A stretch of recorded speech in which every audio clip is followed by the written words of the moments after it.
Hello everyone, स्वागत है आप सभी का टीए स्टेट एग्ज़ाम्स में। आशा करता हूँ आप सभी बहुत बढ़िया होंगे और आपकी स्टडी और भी अच्छे तरीके से आप लोग कर रहे होंगे। दोस्तों, आज मैं बात करने वाला हूँ एक ऐसी वैकेंसी के बारे में। स्पेशली हमारे उन सभी साथियों के लिए ये वैकेंसी बहुत ज़्यादा महत्वपूर्ण है जिन्होंने बीएसएफ एचसीएम का फिजिकल दिया बट वो किसी कारण से फिजिकल क्वालिफाई नहीं कर पाए थे, या दिल्ली पुलिस में कह सकते हैं जो वैकेंसी आने वाली है उसका वेट कर रहे हैं और चाहते हैं इस दौरान एक वैकेंसी और देखने को मिल जाए। तो ये वैकेंसी वही है आपके लिए। बात करेंगे हम लोग यहाँ पर दिल्ली जेल बॉर्डर के बारे में, और यहाँ पर आपको ये जो जॉब प्रोफाइल है काफ़ी ठीक है, दिल्ली पुलिस के इक्विवेलेंट ही आपकी जॉब प्रोफाइल रहेगी यहाँ पर। और हालांकि दिल्ली पुलिस सेंट्रल गवर्नमेंट के अंतर आता है, ये आपको पता है, लेकिन ये जो जेल बॉर्डर है ये दिल्ली सरकार के अंतर आता है। ठीक है, तो यहाँ पर बात करेंगे जेल बॉर्डर के बारे में, क्या क्या प्रोसेस रहता है, सारी चीज़ जानने का प्रयास करेंगे, सारे डाउट क्लियर करेंगे। अगर इसके अलावा फिर भी कोई डाउट क्लियर बच जाता है आपका तो आप हमें कॉमेंट सेक्शन में पूछ सकते हो। ठीक है, चैनल पर पहली बार आए हो चैनल को ज़रूर सब्सक्राइब कर लेना मेरे भाई। चलिए बात करेंगे हम लोग यहाँ पर इसके बारे में, और ये है हम लोग बात करें दिल्ली जेल वार्डर के बारे में। यहाँ पर टोटल वैकेंसी रहेंगी 1676 वैकेंसी आपको देखने को मिल जाएगी। अच्छी खासी वैकेंसी है और ठीक ठाक है, मतलब वैकेंसी पिछली बार आई थिंक 300-400 वैकेंसी। और सबसे मेन चीज़ क्या है, इसमें कंपटीशन भी बहुत कम रहता है। पिछली बार कंपटीशन बहुत कम रहा था, डेढ़ पौने 2 लाख के समथिंग फॉर्म ही पड़े थे। हालांकि 300-400 वैकेंसी थी, 350 के समथिंग थी। इस बार वैकेंसी थोड़ी ज़्यादा है, थोड़ी नहीं बहुत ज़्यादा है, 1676 वैकेंसी बहुत होती है। और कह सकते हैं यहाँ पर 3 लाख 4 लाख फॉर्म पड़ जाए, इससे ज़्यादा तो नहीं पड़ेगा, शायद 5 लाख से ज़्यादा भी नहीं पड़ेगा। ठीक है, आपके रजिस्ट्रेशन स्टार्ट हो चुके हैं, आपके 8 जुलाई से आपका रजिस्ट्रेशन स्टार्ट हो चुका है। जिस किसी साथी ने फॉर्म नहीं डाला है तो फॉर्म डाल दीजिए, बट पहले ये सेशन सुन लीजिए, आपको एलिजिबिलिटी पता चल जाएगा, यानी योग्य है आप या नहीं है। इसके अलावा 7 अगस्त आपका लास्ट डेट रहेगा फॉर्म का एंडिंग का। और यहाँ बात करेंगे टोटल वैकेंसीज के बारे में, छोटा सा क्वालिफिकेशन के बारे में। सबसे पहली चीज़, अगर आपने 10+2 किया है या इसके इक्वलेंट कोई डिग्री है, यानी कि आपने 12वीं पास किया है या कोई अन्य डिग्री है रिकॉग्नाइज्ड कॉलेज या इंस्टीट्यूशन से, तो आप इस फॉर्म को डालने के लिए एलिजिबल हैं।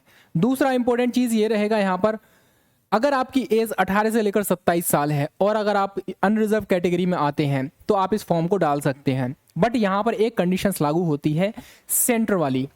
ओबीसी का जो सेंटर है, यहाँ पर आप देखोगे, आप बोलोगे कि ओबीसी में सेंटर वाला कास्ट सर्टिफिकेट लगा देंगे तो एज में रिलैक्सेशन पालोगे। नहीं, ऐसा नहीं है। यहाँ पर मैं आपको पहले भी बताया, ये वैकेंसी जो है आपकी सेंट्रल गवर्नमेंट के अंतर्गत नहीं आती है, ये वैकेंसी आपकी रहेगी दिल्ली सरकार के अंतर्गत। ठीक है, जैसे उत्तर प्रदेश सरकार रहती है और उत्तराखंड है, हरियाणा सरकार, उसी तरीके से ये दिल्ली सरकार के अंतर्गत आती है।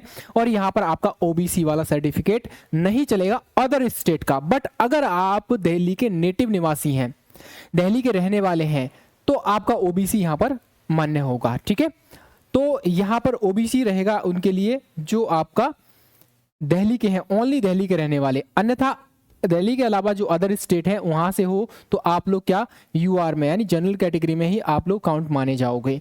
इसके अलावा एससी और एसटी, इनके लिए 5 साल का रिलैक्सेशन मिलेगा यहाँ पर। ठीक है, यहाँ पर यानी कि 18 से लेकर 27 यूआर और ओबीसी के लिए, अदर स्टेट के जो है। और यहाँ पर एससी एसटी के लिए 18 से लेकर आप इसमें ऐड करोगे 32 ईयर्स तक आप चाहिए। ठीक है, यहाँ पर वैकेंसीज की डिटेल है। यूआर यानी अनरिजर्व कैंडिडेट के लिए 680 सीट है, ओबीसी के लिए 452 है, ईडब्ल्यूएस के लिए 167, एससी के लिए 252 और एसटी के लिए 125 यहाँ पर सीटें रहेंगी। ये आपका एग्जामिनेशन का पैटर्न रहता है। यहाँ पर टोटल आप देखोगे 4 पंजे 20, यानी 200 क्वेश्चंस आपको देखने को मिलेंगे, 200 नंबर आपको देखने को मिलेंगे। यहाँ पर 120 मिनट यानी कि 2 घंटे में ये सब काम करना होगा आपको। और 1/4 की नेगेटिव मार्किंग आपको देखने को मिल जाएगी यहाँ पर, यानी 4 प्रश्न आप लोग गलत करोगे तब जाकर एक क्वेश्चन का सही मार्क्स कट लिए जाएंगे। ठीक है, मतलब यहाँ पर ये समझ लीजिए, सब्जेक्ट ये रहा आपका और मार्क्स ये रहे। जी के जीएस के आपके 40 क्वेश्चंस देखने को मिलेंगे, 40 मार्क्स के। हिंदी और इंग्लिश दोनों हैं इसमें, 40 questions, 40 marks. Okay, mathematics 40 questions, reasoning 40 question. इस तरीके से देखा जाए तो टोटल 200 क्वेश्चंस आपको देखने को मिलेंगे, 200 मार्क्स के देखने को मिलेंगे, समय 120 मिनट का मिलेगा और यहाँ पर 1/4 की नेगेटिव मार्किंग देखने को मिलेगी। अब इस फॉर्म को डाल कौन सकता है, यहाँ पर जिस किसी कैंडिडेट की जो एज कह सकते हैं हाइट है, 170 सेंटीमीटर है। याद रखना ये जो वैकेंसी है, ये वैकेंसी आपकी ओनली मेल कैंडिडेट के लिए है, फीमेल कैंडिडेट के लिए यहाँ पर ये वैकेंसी नहीं है, ये चीज़ याद रखेंगे।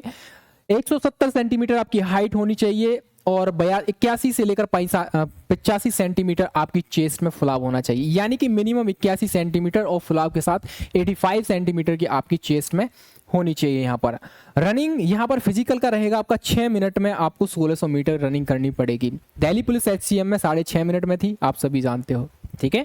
और यहाँ पर कितना है भाई मेरे, 6 मिनट में आपको रनिंग करनी पड़ेगी। यहाँ पर मतलब फिजिकल आप बिना कह सकते हैं प्रैक्टिस के कर नहीं पाओगे, आपको प्रैक्टिस जरूरी करनी पड़ेगी। इसके अलावा यहाँ पर लॉन्ग जंप है, 13 फीट आपको ये लॉन्ग जंप करनी पड़ेगी और हाई जंप आपको लगभग 4 फीट, मान लीजिए 3 फीट 9 इंच के समथिंग है, ये आपकी हाई जंप रहेगी। और प्रत्येक के लिए यहाँ पर 3 चांस मिलेंगे। यहाँ भी आपको 3-3 चांस मिलेंगे, ठीक है, यानी कि लॉन्ग जंप में और हाई जंप में आपको 3-3 चांस दिए जाएंगे। इसके अलावा आप देखोगे ये वाला जो सिलेबस है, इस सिलेबस को मैं अनदर सेशन में डिस्कस करूंगा, डिटेल में सिलेबस को हम लोग डिस्कस करेंगे, इन डेप्थ में डिस्कस करेंगे। आखिर यहाँ पर जीके जीएस के कौन कौन से ऐसे सब्जेक्ट है जहाँ से ज़्यादा क्वेश्चंस आते हैं, फिर चाहे वो पॉलिटी हो, हिस्ट्री हो, इकोनॉमी हो, एनवायरमेंट हो, साइंस हो, जनरल साइंस हो, करंट अफेयर्स हो, कुछ भी हो, सारी चीज़ें हम सिलेबस के अकॉर्डिंग डिस्कस करेंगे, ठीक है। हिंदी में कौन कौन से टॉपिक पूछे जाते हैं, इंग्लिश में कौन कौन से, और मैथ्स में कौन से हैं, और रीजनिंग में कौन से हैं, ये सारी चीज़ें हम लोग डिस्कस करने वाले हैं नेक्स्ट सेशन में। नेक्स्ट सेशन बहुत ही छोटा सा रखेंगे हम लोग, ओनली सिलेबस डिस्कशन करेंगे इसके अंतर्गत, ठीक है। चलिए, जब तक के लिए आपको करना क्या है, चैनल को सब्सक्राइब कर लेना है, इसी तरह की और भी अपडेट पाने के लिए बेल आइकन को जरूर दबा लेना आप लोग, ठीक है। चलिए मिलेंगे फिर अनदर अपडेट के साथ, तब तक के लिए जय हिंद, जय भारत।